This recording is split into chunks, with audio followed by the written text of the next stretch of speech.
పుంగనూరు ఎన్ఎస్పేట ఈద్గా మైదానంలో మున్సిపల్ పారిశుద్ధ్య కార్మికులు పిచ్చి మొక్కలు చెత్త చెదారాన్ని తొలగించి శుభ్రం చేయగా అంజుమన్ కమిటీ వారు ముస్లిం పెద్దలు ఏర్పాట్లపై చర్చించారు. ఈ సందర్భంగా కమిటీ ట్రెజరర్ టిఎంబి జబీవుల్లా మాట్లాడుతూ త్యాగానికి ప్రతీకగా బక్రీద్ను జరుపుకుంటామన్నారు. ఈ నెల 17న పండుగను జరుపుకోవడం జరుగుతుందని తెలిపారు. ప్రత్యేక ప్రార్థనలు నిర్వహించు ప్రాంతాల గురించి కేసీటీవీ ద్వారా వివరంగా తెలిపారు.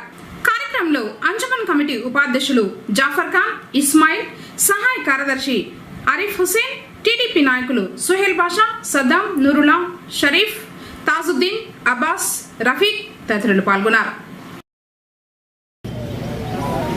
17/6/24 సోమవారం బక్రీద్ పండుగ గాను మన ఈద్గాలో మరియు మసీదుల కాడ మన మున్సిపాలిటీ కార్మికులు పారిశుద్ధ్యం చేస్తున్నారు.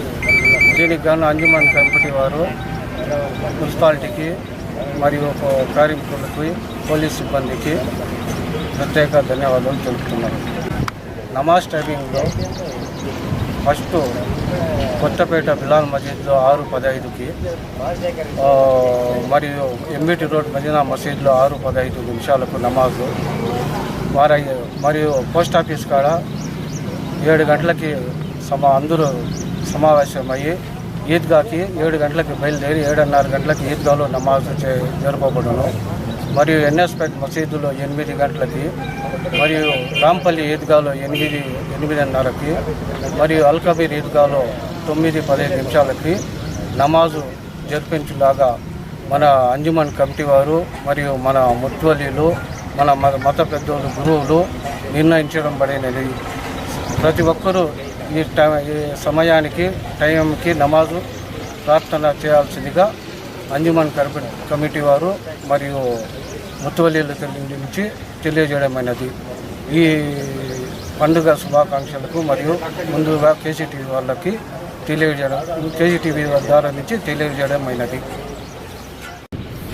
ఆనవాయితీగా వస్తున్నటువంటి తరుణంలో పుంగనూరు పట్టణంలో ఉన్నటువంటి ఎన్ఎస్పేట్ ఈద్గాలో ఈరోజు తెలుగుదేశం పార్టీ మరియు అంజుమన్ పెద్దలు సందర్శించడం జరిగింది.